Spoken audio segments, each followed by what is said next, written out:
That's right. What do you think? What do you think? My goodness, that was a long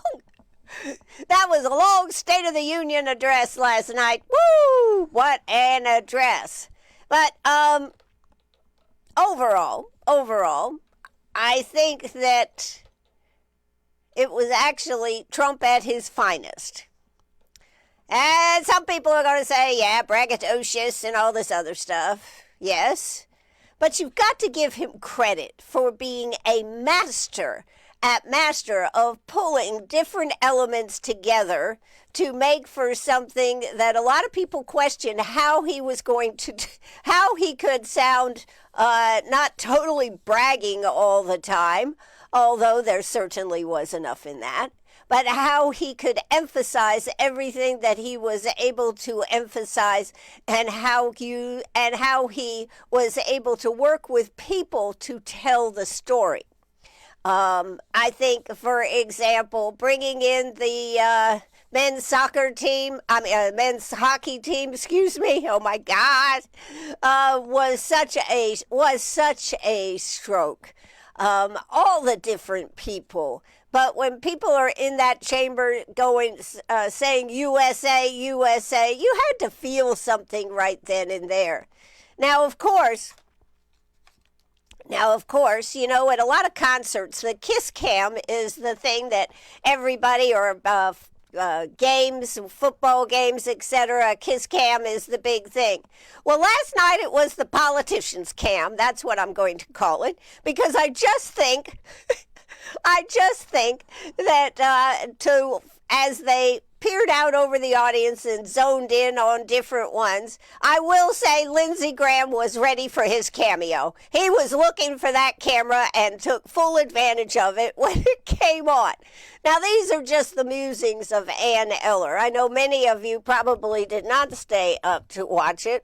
I did, out of obligation, and because I really wanted to hear how he was going to twine this into something to be a success. You know, yesterday, and I'm going to veer off here, as I quite often do, onto my side roads. Yesterday afternoon, I had the pleasure of having Representative Sherry Biggs on with us. We did a Facebook Live at 3 with a Zoom call with video. I am so excited I pulled that off. But anyways, and then we replayed it at 5. One of the things we were talking about is, say what you want about Trump, but you know what? The Democrats wouldn't be in this position if they hadn't had, number one, such a horrible president in Biden and his inability to do, and then followed it up with a equally, as horrible candidate in Kamala Harris. So, you know, you might as well look at yourselves, John, whoever John is, and say, we had a terrible run, and it is no wonder that the Republicans won with Donald Trump. Now, I realize the Democrats are not going to have anything positive to say about Donald Trump. But really, folks, and even they had to stand for a couple of things last night. The insider trading was the one that got me, that the Democrats were actually standing up for passing so that there could not be insider trading for politicians. Actually stood for that one. There were a whole lot of things, though, that Trump pointed out, and I would think they could stand up for that, but no. So some of the key points to me, the World War II veteran was, okay, the largest, one of the few World War II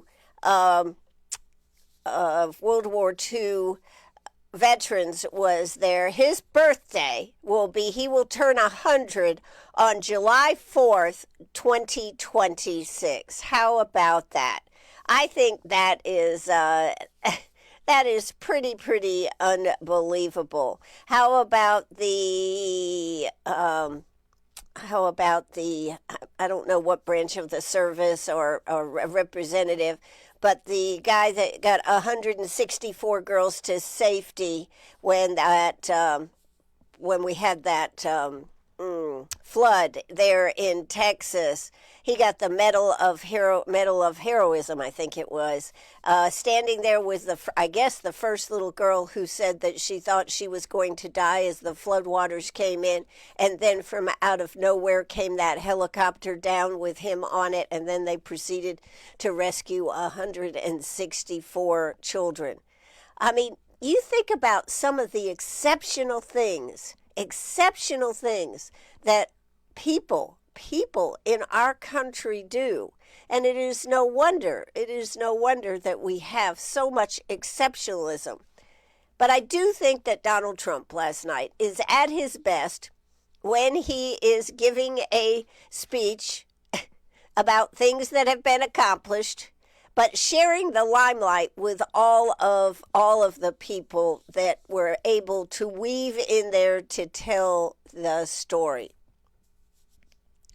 One of the things that I was glad to hear is that AI data centers, he feels, must bring their own power source to themselves.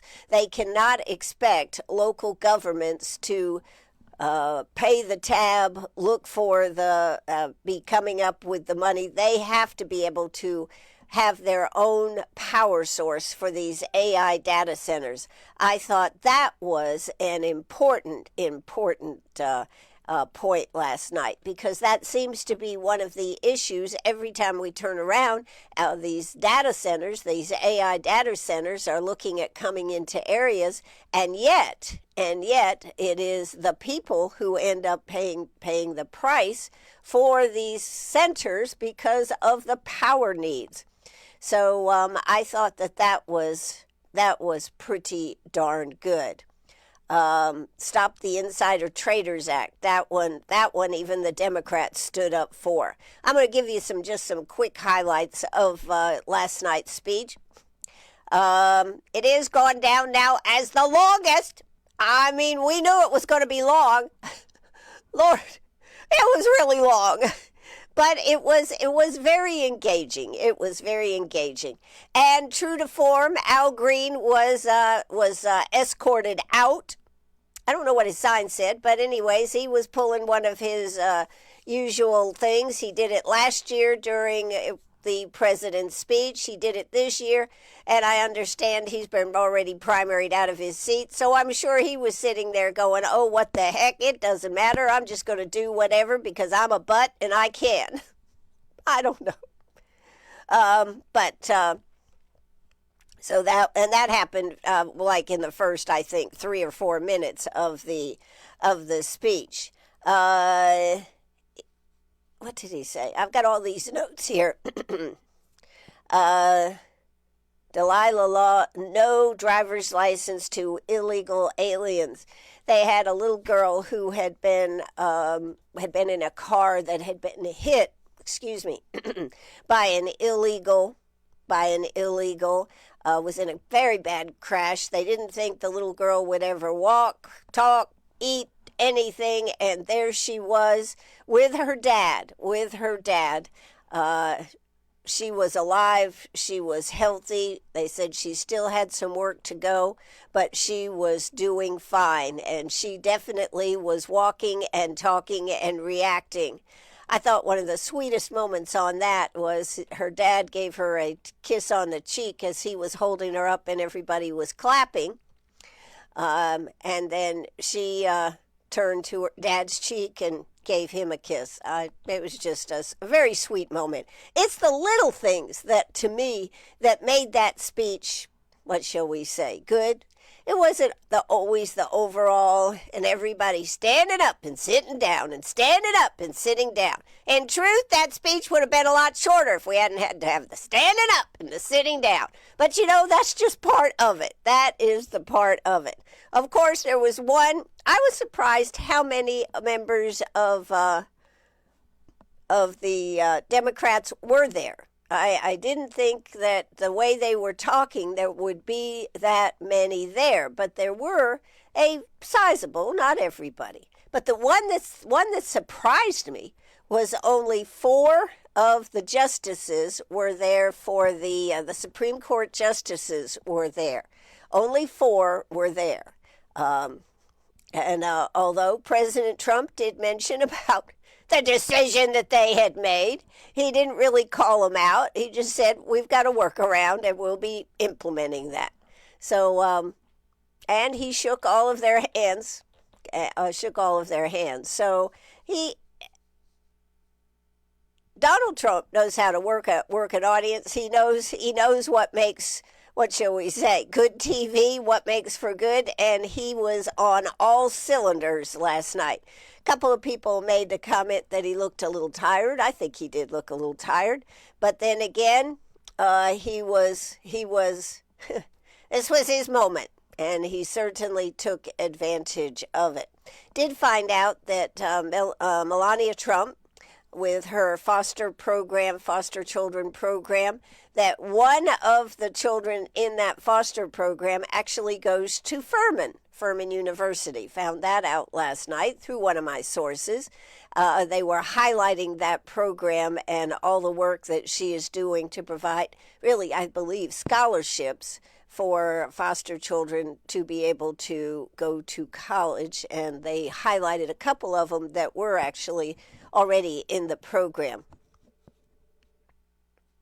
He says that with the war on fraud, and he called out Minnesota, Massachusetts, Maine, and maybe one other state, I don't remember, but Minnesota, Massachusetts, Maine, the war on fraud. Now, that one got my attention. I like hearing about the war on fraud because we are ripe with fraud here, aren't we? And he said that this is going to be led by J.D. Vance. What a position to put J.D. Vance into, something that he definitely can have a success on, I do believe, but also position him very well for the next 4 years after Trump. Trump did make the comment that he should be in his 3rd term. But that's it. He just said this should be my 3rd term. I don't know where that came from, but I guess he was talking about he should have had his 1st term, then when he was out, the 2nd term, and this would have been his 3rd term. It was just a little aside.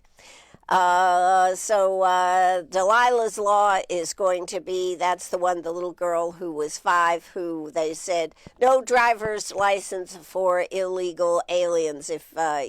And, really, should they have driver's license? Well, they say that that's a way to be able to control and know who's in the country. But in truth, it's just like, if you can't read English and our signs are in English, well, somebody's going to pop up and say, oh, we should have them in Spanish then. No, we should have them in English. I don't know how many people that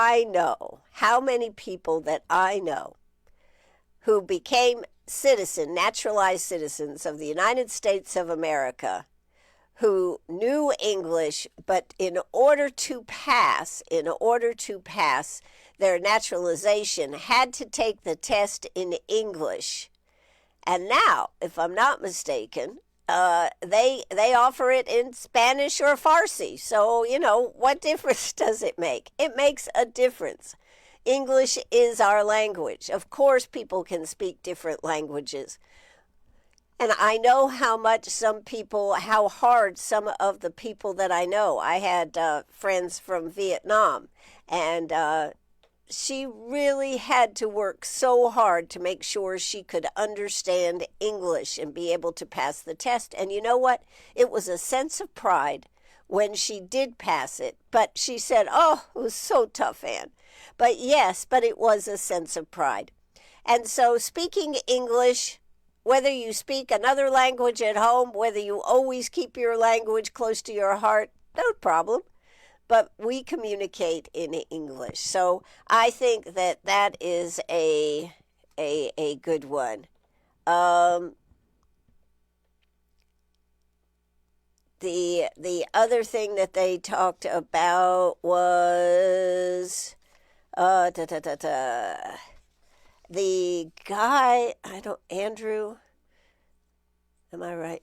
One of the pilot on that went in and extracted in one of the big helicopters, landed it, got in there, and he landed the helicopter, if I'm understanding the story right. Some of this I did not know. But anyways, Maduro's people were there and started shooting at the helicopter. They tore up his legs with bullets, shots, and everything. They talked about in that helicopter seeing the blood running back to the guys that were in the back of the helicopter. The pilot, he landed the helicopter, got it exactly in the position it was supposed to go. And then he told his co-pilot, "You're going to have to take over. I'm going to pass out." Well, he was there last night, standing on they said they didn't know how he did it, standing on his own 2 feet, and just did a terrific, terrific job. So all these things that come together, the story that was woven together in this was really a tremendous story. And although I know our Democratic friends are going to take issue with some of the things that were said, I think overall we have to aspire to something. And the very fact that Trump aspires to make things better, regardless of whether people think everything is better, he's only been in office a year. And I find it so amazing. What's the gal's name? That's the governor, April Spanhauer, saying how under Trump this, that, and the other hasn't improved. Well, what about the previous 4 years? Oh, my God. What about the way our country was headed? Do you think maybe we're at least turning the curve on something better? I think it is to me, it is totally amazing to hear the rhetoric that does come. Now, is everything perfect? Absolutely not. But when people are so much a head full of Trump derangement syndrome, there is nothing the man could say that would change anybody's mind. They're not running against the Republican policies. The Democrats are all running against their hate of Trump. But to be a leader, you're not always well liked by all. But I really thought last night was a very uplifting, positive speech, and the way he was able to use people in the audience and highlight the accomplishments of those that have either won or lost tremendously. The mother of the gal who was stabbed in Charlotte was there, visibly shaken. The thing on his Trump RX, the gal who's been trying to get pregnant, and the drugs that were needed were like $4,000 a month, are now going to be $400 a month. There was a lot of things that sometimes we don't even think about because we just don't, they're not part of our daily life. But there is no question that it was an uplifting speech. It was a well-crafted speech. The Democrats did their part to say no, no, no. And the Republicans did their part to say yay, yay, yay. And so onward with where we are headed. But the insider trading seemed to be something they could come together on. Bringing in the USA hockey team, that was a power play right there. And all the people that contributed to it were just so great. The individual stories made that speech so real. And then to close with Chief Warrant Officer, is that right? I'll make sure I've got this right. Yes. Yep, these people are crazy. Yeah. When they had that 100-year-old veteran, I think it's Eric Slover, yes. Royce Williams. The World War II and Korean War did so many dogfights and just was such a tremendous pilot. They said for 50 years he never spoke about any of the things. Now he's 100 years old. He was there standing and in the gallery. Royce Williams, 100 years old. He's a Navy veteran. Was given the Congressional Medal of Honor, and he stood up. Everybody was clapping, and he looked at the president and said, "Thank you." I think that was the last award of the night, but I think it was most meaningful. And Trump again pounded home the theme of America is exceptional and does exceptional things. So love him or hate him, our country was in a very bad position where it was with Joe Biden. And even though everything is not perfect, all the prices are not as low as we'd all like them to be. But how quick can you turn around something if you have something that is totally wrecked? The very fact that our country is being saved, may not react to as quick as everybody would like, is pretty amazing. And if he does not toot his own horn, who will? Who will do this? So kudos to President Trump. I was thinking about last night, during Trump's first administration, many of you listen to Rush Limbaugh right here on this station, day in and day out. Rush Limbaugh had cancer, was not going to make it, even though he maintained a positive attitude almost to the end.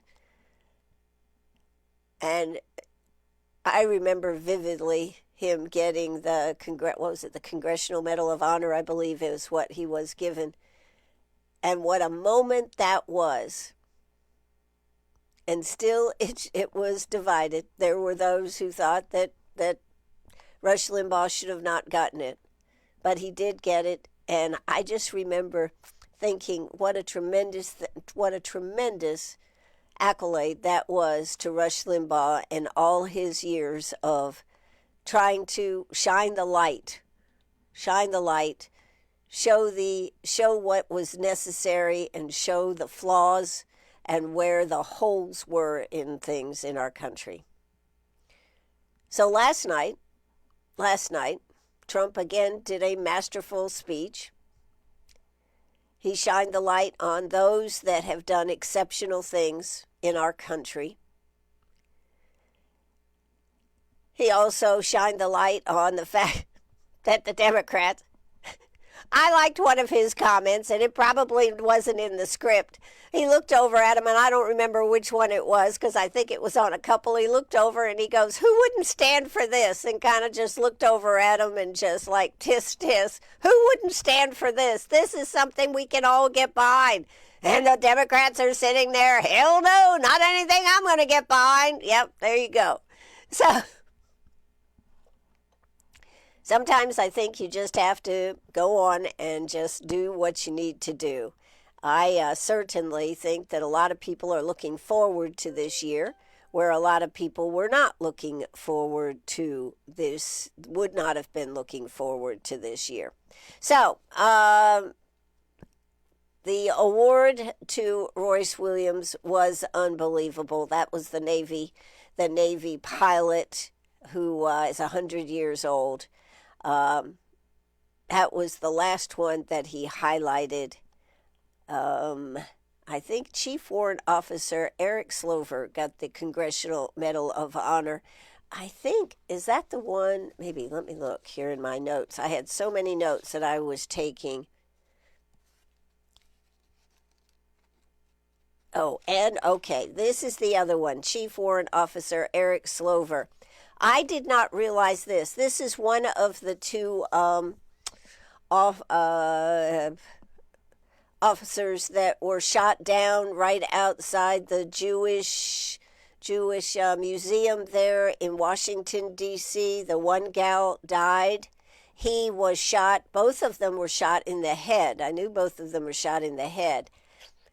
Trump said he was on the phone with his mother that night, and he was saying how sorry he was and yada yada, and she goes, he's going to be okay.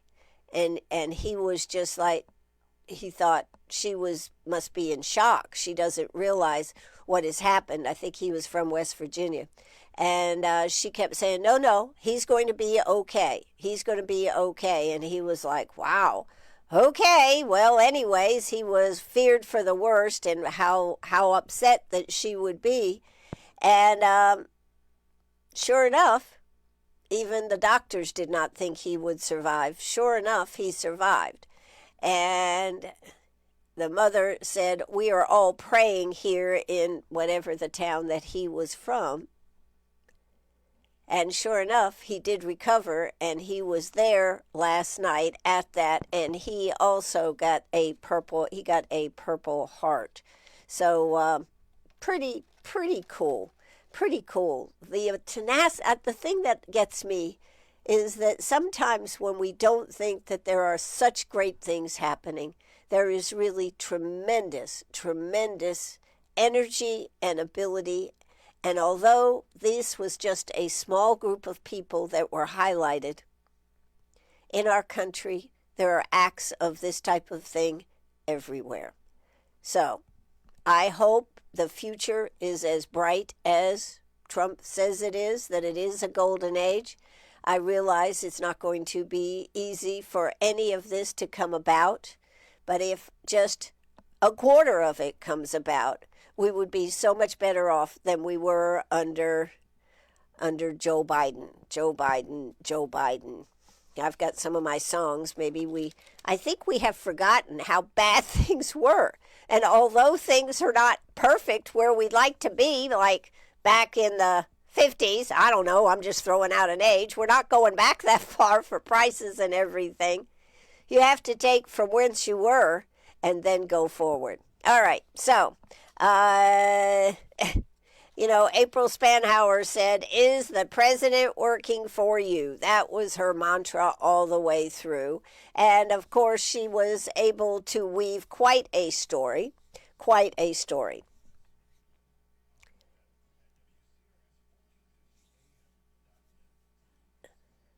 That's right. You are listening to WCRS right here in Greenwood, South Carolina. I was really amazed at how things could be turned around. How things can be turned around. That is one of the quintessential, must be one of the quintessential elements of being a Democrat, because you can take a story and totally turn it to Trump. I just wonder what the Democrats would have done if a Republican had won and it hadn't been Trump. What would they have done? At least they do have this man that has a target on his back. Every time we turn around, somebody is trying to kill him. How does that make you feel? How would you like to be walking around knowing that that there are people out there that would like to kill you? I thought it's real interesting that Iran has already said that, Trump better just back off, because they're not going to bend.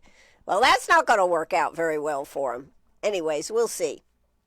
Anybody have any comments? 864-332-9355. 864-332-9355. Let's see. What do we have here this morning?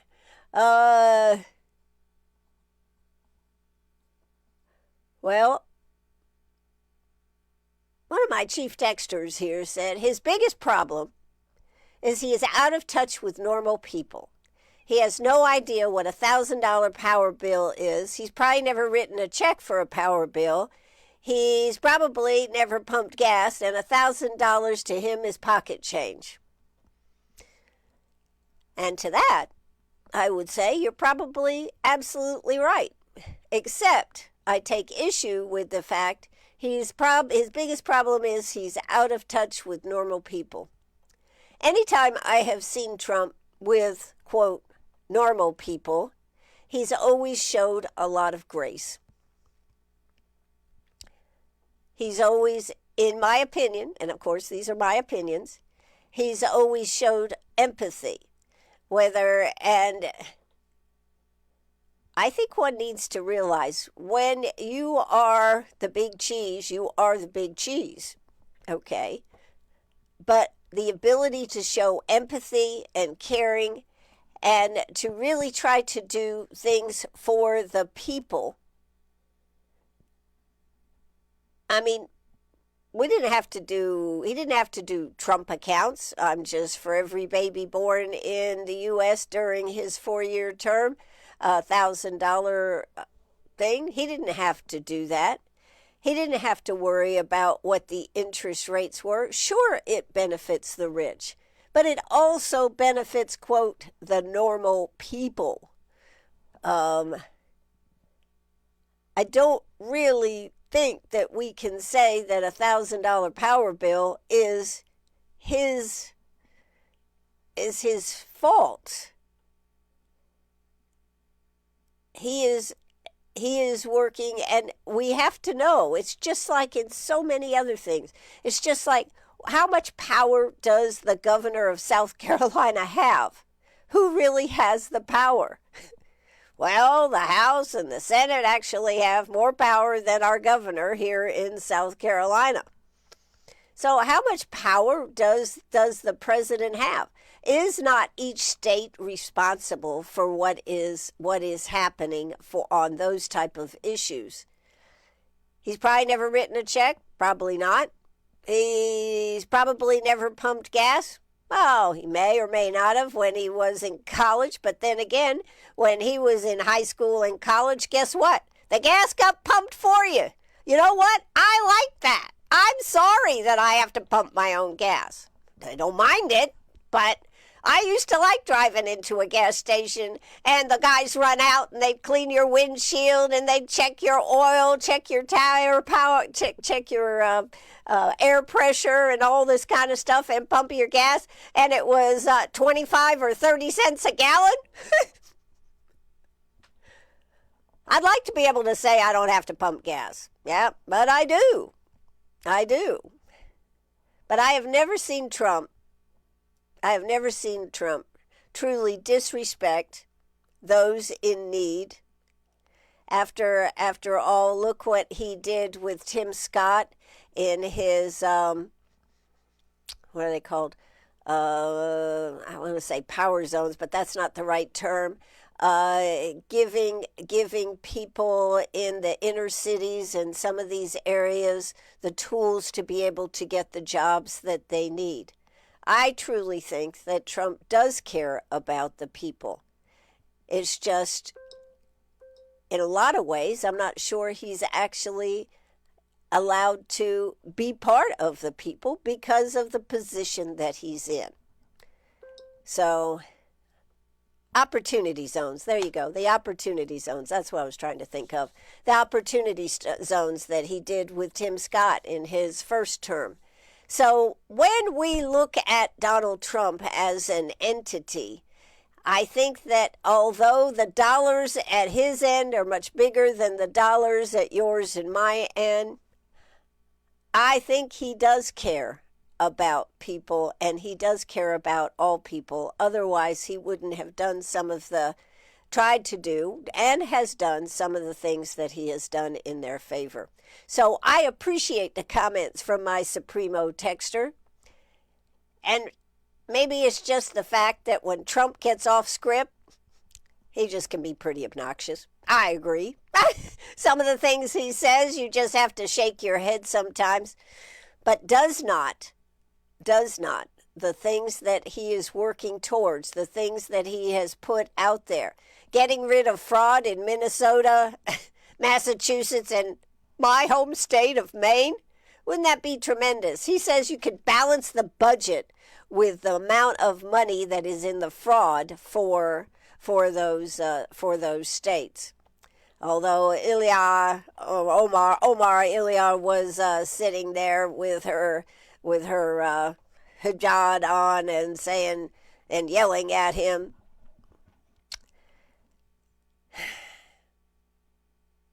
It's a hard position to come in, whether it's in a company, whether it's in a community, or whether it is as the President of the United States to try to clean up things that were way out of bounds.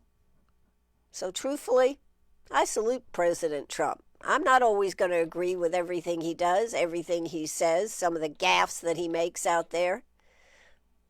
But on a whole, he has turned this country in a direction that maybe all of us will be able to survive. 864-332-9355, 864-332-9355. Anybody else got something to say here this morning about this? What else? We got somebody else here saying,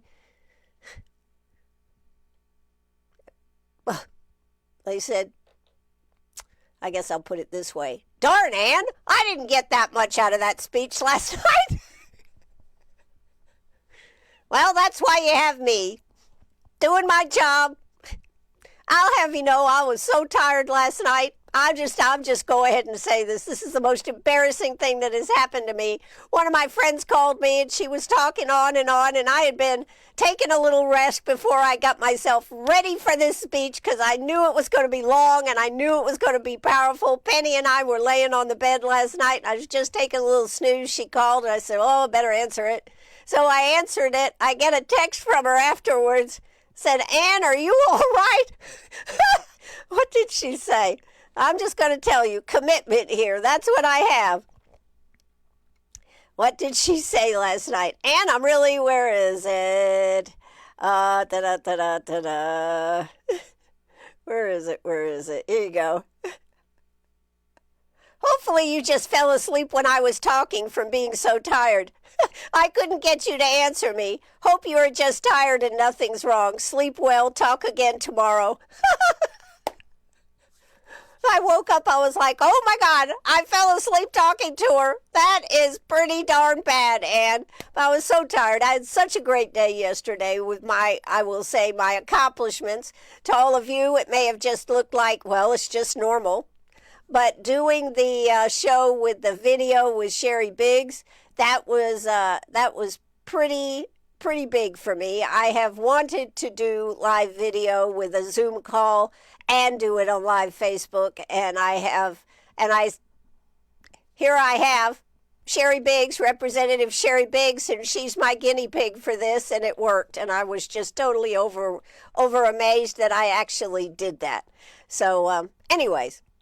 I guess I was just a little tired after that, and then replayed all that on Facebook Live, and it all worked, and I was just beside myself that I was able to do this. Now, anyways, that'll be a new phase that we'll be entering here on the WCRS, that little radio station that Ann Eller has. I heard that yesterday. Was that Ann Eller's station? I mean, we might as well rename it. What shall we call it? Let's see, WABE.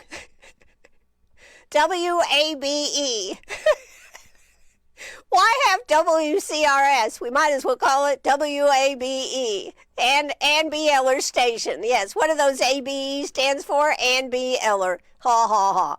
All right. There's a couple other things I do want to talk about here this morning. City Council meeting. There is a lot of zoning things.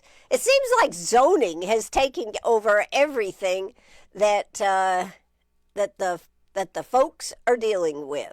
Now, I don't know that much about it, but one of the things that City Council did last night is they authorized $5,000 to go to the Genetic Center on their some master plan that they're getting to redo. We're going to have to find out more about what they're going to be doing there. That sounded exciting, and everybody was pretty excited about that.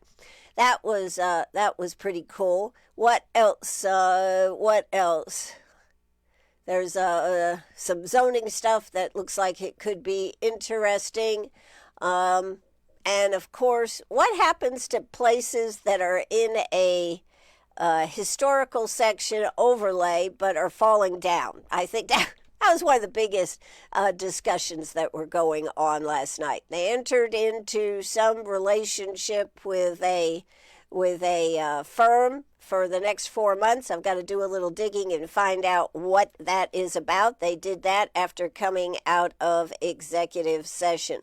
So I didn't really, nor did they really elaborate what it was about. So we will find out more information and be able to, they entered into, Parker Poe Attorneys and Counselors at Law. Got to find out a little bit more what that's all about, but they went into an executive session about that. So, what I did want to just mention is over there in Calhoun Falls. This is an article in the Index Journal, is written by Renee Ortiz, who has been on the job over there in Calhoun Falls covering that for months, and now they said that Calhoun Falls warned Monday that water service will begin being shut off for March 1st for customers who have not paid their bills as the town faces roughly $600,000 in overdue water payments to the city of Abbeville.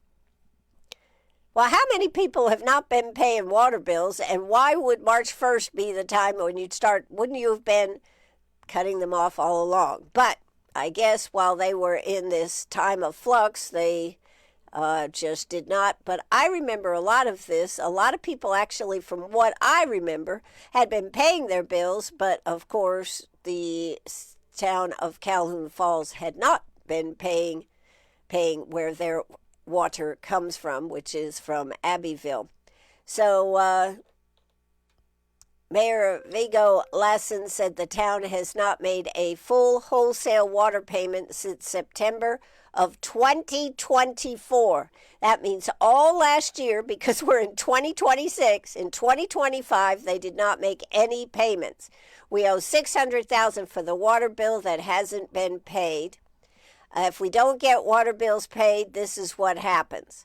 Lassen said customers who have not paid their bills in recent months will face disconnection beginning March 1st. As of March 1st, we're going to shut people off then they don't pay their water bill. They then went on to say, Town Hall to close for a lawsuit hearings. Council confirmed that Town Hall will be closed Thursday, February 26th, that is tomorrow, as several officials plan to attend a scheduled court hearing in the ongoing lawsuit filed by the city of Abbeville. Lawson said he plans to attend the hearing along with Councilmember Tutt and Treasury Stephanie McArath and Town Attorney Shingles. The lawsuit centers on the town's unpaid wholesale water balance. Broken meters, system repairs, and rate changes. Part of the continued water billing issue stems from malfunctioning water meters and a failed electronic reading system, as well as residents not receiving any water bills from the town. It's hard to pay a bill if you have not gotten a statement saying how much you owe. Lawson said some meters are not properly registering usage, and the town cannot afford the estimated $35,000 needed to repair its electronic meter reader.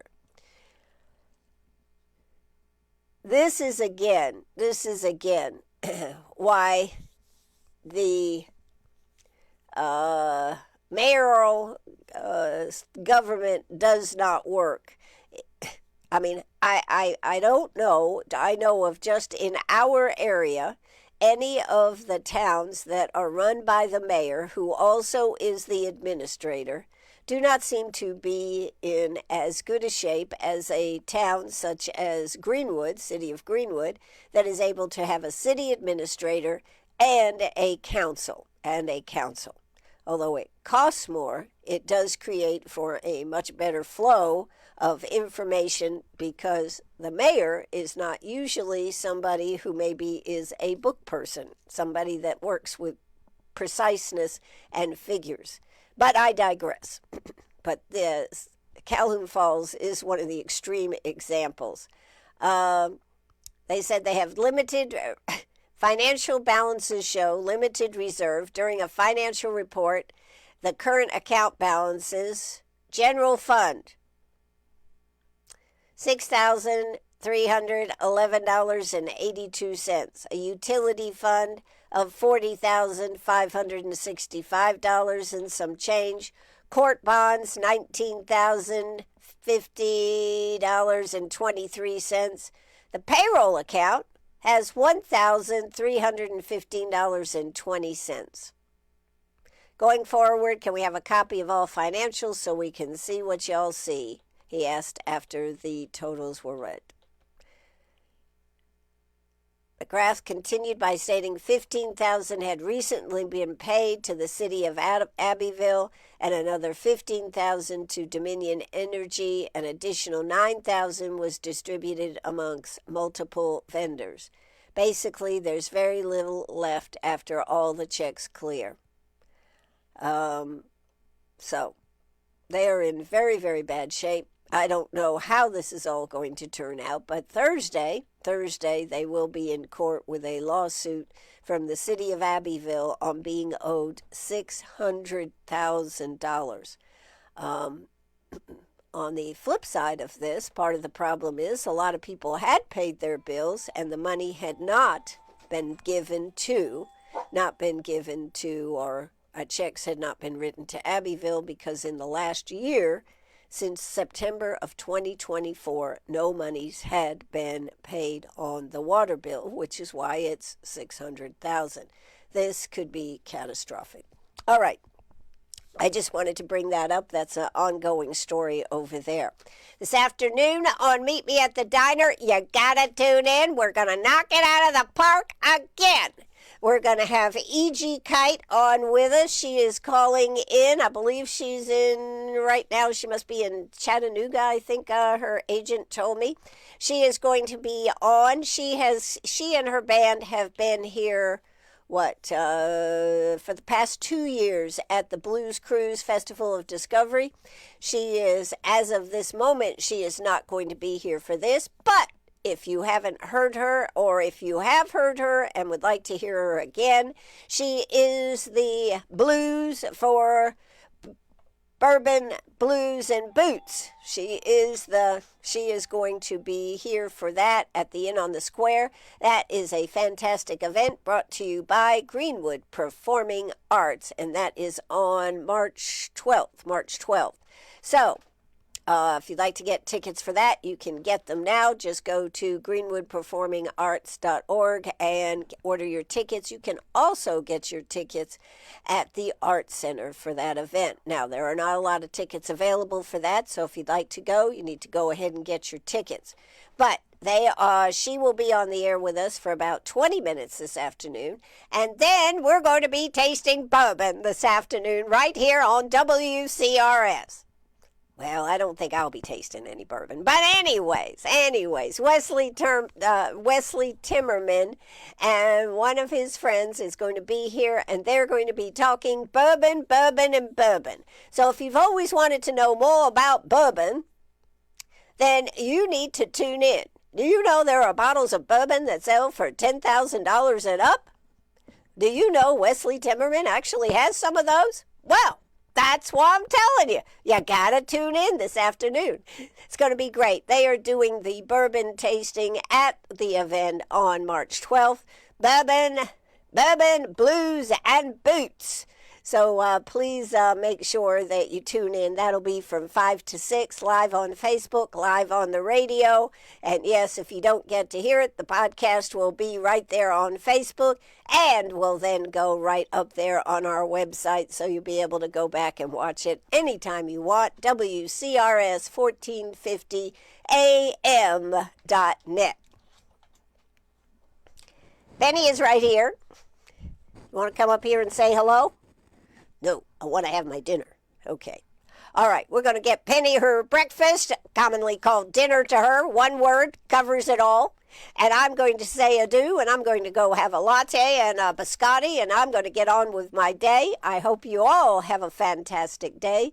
This is WCRS right here in Greenwood. Thank you, thank you, thank you for all that tune in and make this possible. Thank you very much. Thank you to our sponsors who all make it possible. Make sure when you are seeing one of our sponsors, shopping at one of our sponsors, finding out more about whether it's the Tim Tebow event coming here, whether it is Keep Greenwood Beautiful, Harley Funeral Home, Dairy Queen, make sure you tell them, I heard your ad on WCRS.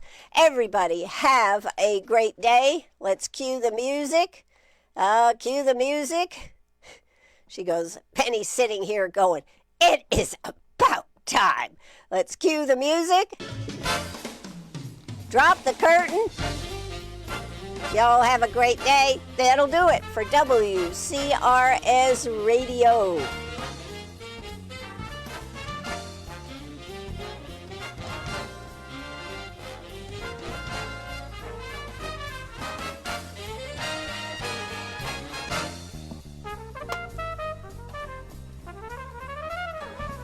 Okay.